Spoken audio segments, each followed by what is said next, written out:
हाय अनु, कैसी हो मेरी जान? अरे, मैं पल्लवी बोल रही हूँ, तुम्हारी सहेली पल्लवी। सुनकर अनु को समझने में कुछ टाइम लगा, मगर फिर जल्दी ही जैसे दिमाग सोते से जागा। अरे पल्लवी, तुम अचानक इतने वर्षों बाद? तुम तो अजय से शादी करके दुबई चली गई थी। आज इतने वर्षों बाद अचानक मेरी याद कैसे आई? क्या भारत आई हो? अनु ने अपने मन की घबराहट छिपाते हुए पूछा। अरे बाप रे, इतने सारे प्रश्न एक साथ! बताती हूँ बताती हूँ, अभी तो बातें शुरू हुई हैं। पल्लवी ने अपनी आदत के अनुसार ठाका लगाते हुए कहा। पहले तू यह बता कि मेरे खोए हुए आशिक यानी निखिल के बारे में तुझे कोई खबर है क्या? शायद मेरी तरह उसने भी हमारे अतीत के कुछ पन्ने संभाल कर रखे हो। पल्लवी का प्रश्न सुनते ही अनु के हाथ से मोबाइल छूटने को हुआ। वह उसे कैसे बताती कि उसका खोया हुआ आशिक ही अब उसका पाया हुआ प्यार है। जिन अतीत के पन्नों की बात पल्लवी कर रही थी, वही पन्ने उसके जाने के बाद अनु वर्तमान में पढ़ रही है। हाँ, वही निखिल जो कभी पल्लवी का आशिक हुआ करता था, आज अनु का पति है। अनु को एकाएक कोई उत्तर नहीं सूझा, तो उसने 3-4 बार हेलो हेलो कहकर फोन काट दिया और फिर उसे स्विच ऑफ भी कर दिया। वह फिलहाल पल्लवी के किसी भी सवाल का जवाब देने की स्थिति में नहीं थी। अनु बेडरूम में आकर कटे पेड़ की तरह ढह गई। ना जाने कितनी ही बातें, कितनी ही यादें थी जो एक एक कर आंखों के रास्ते गुजर रही थी। कौन जाने आंखों से यादें बह रही थी या आंसुओं का सैलाब। कैसे भूल सकती है अनु कॉलेज के आखिरी वर्ष के वे दिन, जब पल्लवी ने अचानक अजय से शादी करने के अपने पापा के निर्णय को हरी झंडी दे दी थी। अनु ने क्या कम समझाया था उसे? पल्लवी, तुम निखिल के साथ ऐसे कैसे कर सकती हो? उसे कितना विश्वास है तुम पर, बहुत प्यार करता है तुमसे। वह टूट जाएगा पल्लवी। मुझे तो डर है कि कहीं कुछ उल्टा सीधा ना कर बैठे। अनु को पल्लवी की बातों पर विश्वास नहीं हो रहा था। एक वही तो थी इस रिश्ते की चश्मदीद गवाह। बी प्रैक्टिकल यार, प्यार अलग चीज है और शादी अलग। अजय से जो मुझे मिल सकता है वह निखिल कभी नहीं दे सकता। अजय का दुबई में अच्छा खासा बिजनेस है और एक शानदार घर, हैंडसम पर्सनालिटी, रोज विदेश के दौरे। क्या ये सब निखिल दे पाएगा मुझे? उसे तो अभी सेटल होने में ही सालों लग जाएंगे। तब तक तो मैं बूढ़ी हो जाऊंगी। पल्लवी ने आदतन ठहाका लगाया। देख पल्लवी, तुझे जो करना है वह कर, मगर प्लीज फाइनल एग्जाम तक इस बारे में निखिल को कुछ मत बताना, वरना वह परीक्षा भी नहीं दे पाएगा। उसका भविष्य खराब हो जाएगा। अनु उसके सामने लगभग गिड़गिड़ा उठी। ओके डन, मगर तू क्यों इतनी मरी जा रही है उसके लिए? पल्लवी अनु पर ताना करते हुए कक्षा से चली गई। फाइनल परीक्षा खत्म हो गई। आखिरी पेपर के बाद तीनों कॉलेज कैंटीन में मिले थे। तभी पल्लवी ने अजय के साथ अपनी एंगेजमेंट की खबर सार्वजनिक की थी। अनु की नजर लगातार निखिल के चेहरे पर ही टिकी थी। वह तो भाव शून्य सा बैठा था। उन दोनों को सकते में छोड़कर पल्लवी कब की जा चुकी थी। अनु किसी तरह निखिल को वहां से उठाकर ला पाई थी। अजय से शादी करके 2 ही महीनों में पल्लवी दुबई चली गई। फाड़ कर फेंक गई अपने अतीत के पन्ने। पीछे छोड़ गई थी टूटा हारा अपना आशिक, जिसे अनु ने न केवल संभाला बल्कि सवार निखार भी दिया। पल्लवी की बेवफाई के दुख को भुलाने के लिए निखिल ने अपने आप को पढ़ाई में डुबो दिया। अनु ने उसके आंसुओं को कंधा दिया। वह लगातार उसका हौसला बढ़ाती रही। आखिर निखिल की मेहनत और अनु की तपस्या रंग लाई। प्रशासनिक अधिकारी तो नहीं, मगर निखिल एक राजपत्रित अधिकारी तो बन ही गया था। अपनी सफलता का सारा श्रेय अनु को देते हुए एक दिन जब निखिल ने उसके सामने विवाह का प्रस्ताव रखा, तो वह भी मना नहीं कह सकी और घर वालों की सहमति से दोनों शादी के बंधन में बंध गए। बेशक यह पहली नजर वाला प्रेम नहीं था, मगर हौले हौले हो ही गया था।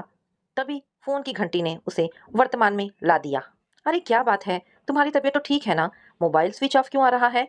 निखिल की आवाज में खुद के लिए इतनी फिक्र महसूस कर अनु को राहत मिली। अच्छा, मोबाइल स्विच ऑफ है? मैंने देखा नहीं, शायद चार्ज करना भूल गई। अनु साफ झूठ बोल गई। सुनो, मुझे दोपहर बाद टूर पर निकलना है। ड्राइवर को भेज रहा हूँ, मेरा बैग पैक करके दे देना।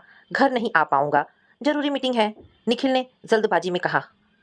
निखिल के टूर अक्सर ऐसे ही बनते, मगर हर बार की तरह इस बार अनु चिंतित नहीं हुई, बल्कि उसने राहत की सांस ली, क्योंकि वह सचमुच इस समय अकेलापन चाहती थी, ताकि पल्लवी से आने से बनी इस परिस्थिति पर कुछ सोच विचार कर सके। क्या होगा अगर उसने घर आने और मेरे पति से मिलने की जिद की तो? क्या कहूंगी मैं पल्लवी से? क्या निखिल से शादी करके मैंने कोई गलती की है? इन्हीं प्रश्नों के जवाब वह एकांत में अपने आप से पाना चाहती थी। पूरा दिन वह सोच विचार करती रही। उसकी आशंका के अनुरूप अगले ही दिन दोपहर में पल्लवी का फोन आ गया।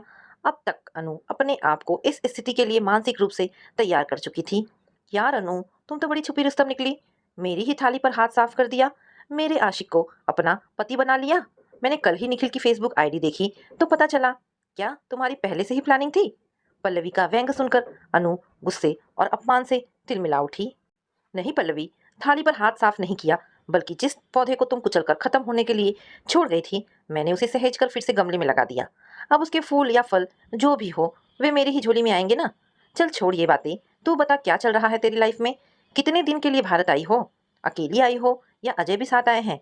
अनु ने संयत स्वर में पूछा। अकेली आई हूँ, हमेशा के लिए। हमारा डाइवोर्स हो गया। क्यों? कैसे? वह तो तुम्हारे हिसाब से बिल्कुल परफेक्ट मैच था ना। अरे यार, दूर के ढोल सुहावने होते हैं। अजय भी बाहर से तो इतना मॉडर्न और भीतर से वही टिपिकल इंडियन हस्बैंड। यहाँ मत जाओ, इससे मत मिलो, उससे दूर रहो। परेशान हो गई थी मैं उससे। खुद तो चाहे जिससे लिपट कर डांस करे, और कोई मेरी कमर में हाथ डाल दे तो जनाब को आग लग जाती थी।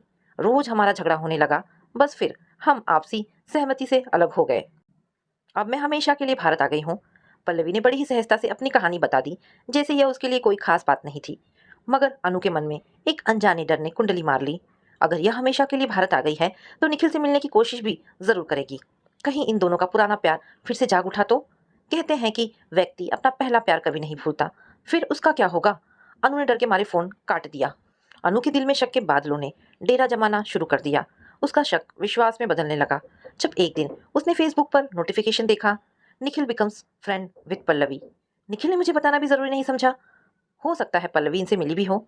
अनु के दिल में शक के बीज जाम गए थे। अनु अपने दिल की बात किसी से भी शेयर नहीं कर पा रही थी। धीरे धीरे उसकी मनोस्थिति उस पर हावी होने लगी। नतीजा, उसके व्यवहार में एक अजीब सा रूखापन आ गया।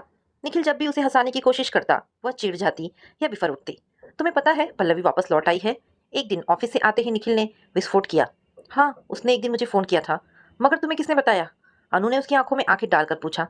निखिल की आंखों में उसे जरा सी भी चोरी नजर नहीं आई, बल्कि उनमें तो विश्वास भरी चमक थी। अरे, उसी ने आज मुझे भी फोन किया था। उसे समय बिताने के लिए कोई नौकरी चाहिए, मुझे सहायता मांग रही थी। फिर तुमने क्या कहा? दो तीन लोगों से कहा है, देखो कहाँ बात बनती है। मगर तुम्हें क्या जरूरत है किसी पचड़े में पड़ने की? अरे यार, इंसानियत नाम की भी कोई चीज होती है या नहीं? चलो छोड़ो, तुम बढ़िया सी कॉफी पिलाओ, कहते हुए निखिल ने बात खत्म कर दी। मगर यह बात इतनी आसानी से कहाँ समाप्त होने वाली थी। अनु के कानों में रह रहकर पल्लवी की चैलेंज देती आवाज गूंज रही थी। अब उसके पास पल्लवी के फोन आने बंद हो गए थे। इस बात ने भी अनु के रातों की नींद उड़ा दी थी। अब तो सीधे निखिल को ही कॉल करती होगी। मैं तो शायद कबाब में हड्डी हो चुकी हूँ। अनु अपने आप से ही बातें करती परेशान होती रहती। इन सब के फलस्वरूप वह कुछ बीमार भी रहने लगी थी। मेरे कहने पर होटल में पल्लवी को एचआर की जॉब मिल गई है। इस खुशी में वह आज मुझे इसी होटल में पार्टी देना चाहती है। तुम चलोगी? एक शाम निखिल ने घर आते ही कहा। पूछ रहे हो या चलने को कह रहे हो? अनु अंदर ही अंदर सुलग रही थी। आजकल तुम्हें बाहर का खाना सूट नहीं करता ना, इसलिए पूछ रहा हूँ, निखिल ने सहजता से कहा। अनु कुछ नहीं बोली, चुपचाप हारे हुए खिलाड़ी की तरह निखिल को अपने से दूर जाते देखती रही। धीरे धीरे उसने चुप्पी ही साथ ली। उसने निखिल से दूरी बढ़ानी शुरू कर दी। उनके रिश्ते में ठंडा बनाने लगा। वह मन ही मन अपने आप को निखिल से डिवोर्स लेने के लिए तैयार करने लगी। वही निखिल इसे उसकी बीमारी के लक्षण समझकर बहुत ही सहज रूप से ले रहा था। हमेशा की तरह वह उसे घर आते ही ऑफिस से जुड़ी मजेदार किस्से बताता था। इन दिनों उसकी बातों में पल्लवी का जिक्र भी होने लगा। हालांकि पल्लवी कभी उनके घर नहीं आई, मगर निखिल के अनुसार वह कभी कभार उससे मिलने दफ्तर आ जाती। वह भी एक दो बार उसके बुलावे पर होटल गया था। निखिल की साफ गोई के विपरीत अनु इसे अपने ही खिलाफ पल्लवी की साजिश समझ रही थी। अंदर ही अंदर घुटती अनु आखिरकार एक दिन हॉस्पिटल के बिस्तर पर पहुंच गई। निखिल घबरा गया। वह समझ नहीं पा रहा था कि हंसती खेलती अनु को अचानक क्या हो गया है। ठीक है, वह पिछले दिनों बहुत चिंतित थी, मगर स्थिति इतनी बिगड़ जाएगी यह उसने कल्पना भी नहीं की थी। निखिल उसका अच्छे से इलाज करवा रहा था। निखिल की गैर मौजूदगी में एक दिन अचानक पल्लवी उससे मिलने हॉस्पिटल आई। अनु अनजाने डर से सिहर गई। थैंक यू अनु, तुम्हारी बीमारी ने मेरा रास्ता बहुत आसान कर दिया। तुम निखिल से जितनी दूर जाओगी वह उतना ही मेरे करीब आएगा, पल्लवी ने बेशर्मी से कहा। उसने निखिल के साथ अपनी कुछ फोटोज भी उसे दिखाई, जिनमें वह उसके साथ मुस्कुरा रहा था। साथ ही कुछ मन घड़त चटपटे किस्से भी परोस दिए। पल्लवी की बातें देख सुनकर अनु ने मन ही मन इस रिश्ते के सामने हथियार डाल दिए। निखिल, तुम पल्लवी को अपना लो, अब तो तलाक की बाध्यता भी नहीं रहेगी। मैं ज्यादा दिन तुम्हें परेशान नहीं करूंगी। अनु के मुंह से ऐसी बात सुनकर निखिल चौंक गया। वह बोला, आज तुम ये कैसी पागलों सी बातें कर रही हो? और यह पल्लवी कहाँ से आ गई हमारे बीच में? तुम्हें मुझसे कुछ भी छिपाने की जरूरत नहीं है। मुझे पल्लवी ने सब बता दिया। अनु ने किसी तरह अपना रोना रोका, मगर आंखें तो फिर भी बरस ही उठी। तुम उस सिरफरी पल्लवी की बातों पर विश्वास कर रही हो, मेरी बात पर नहीं? बस इतना ही जानती हो अपने निखिल को? अरे लाखों पल्लवी भी आ जाए तब भी मेरा फैसला तुम ही रहोगी। मगर शायद गलती तुम्हारी भी नहीं है। जरूर मेरे ही प्यार में कोई कमी रही होगी। मैं ही अपना भरोसा कायम नहीं रख पाया। मुझे माफ कर दो अनु, मगर इस तरह मुझसे दूर जाने की बात ना करो। निखिल भी रोने को हो आया। यही सब बातें मैं अपने आप को समझाने की बहुत कोशिश करती हूँ, मगर दिल में कहीं दूर से आवाज आती है कि अनु, तुम यह कैसे भूल रही हो कि पल्लवी ही वह पहला नाम है जो निखिल ने अपने दिल पर लिखा था। और फिर मैं 2 कदम पीछे हट जाती हूँ। मुझे इस बात से इनकार नहीं कि पल्लवी का नाम मेरे दिल पर लिखा था, मगर तुम्हारा नाम तो खुद गया है मेरे दिल पर, और खुद ही हुई इबारतें कभी मिटा नहीं करती पगली। तुमने मुझे ना केवल जिंदगी दी है, बल्कि जीने के मकसद भी दिए हैं। तुम्हारे बिना ना मैं कुछ हूँ और ना ही मेरी जिंदगी।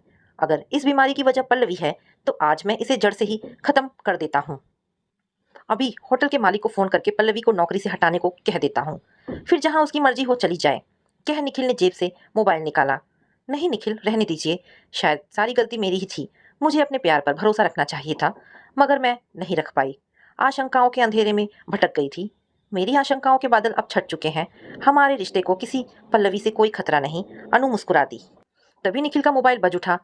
पल्लवी कॉलिंग देखकर वह मुस्कुरा दिया। उसने मोबाइल को स्पीकर पर कर दिया। हेलो निखिल, फ्री हो तो क्या हम कॉफी साथ पी सकते हैं? वैसे भी अनु तो हॉस्पिटल में है। आ जाओ, पल्लवी ने मचलते हुए कहा। अनु कहीं भी हो, हमेशा मेरे साथ मेरे दिल में होती है। और हाँ, यदि तुमने मुझे लेकर कोई गलतफहमी पाल रखी है तो प्लीज भूल जाओ। तुम मेरी अनु की जगह कभी नहीं ले सकती। Now bye. निखिल बहुत संयत था। बाय एंड थैंक्स पल्लवी, हमारे रिश्ते को और भी ज्यादा मजबूत बनाने के लिए। अनु भी खिलखिलाकर जोर से बोली, और फिर निखिल ने फोन काट दिया। दोनों देर तक एक दूसरे का हाथ थामे अपने रिश्ते की गर्माहट महसूस करते रहे। उस दिन के बाद कोई भी निखिल और अनु के बीच नहीं आ सका, और उनका रिश्ता और भी मजबूत हो गया। तो दोस्तों, ये छोटी सी कहानी यहाँ पर समाप्त होती है। आशा करती हूँ कहानी आपको पसंद आई होगी। अगर कहानी पसंद आई है तो प्लीज़ इसे लाइक एंड शेयर करें। दोस्तों, ऐसी ढेरों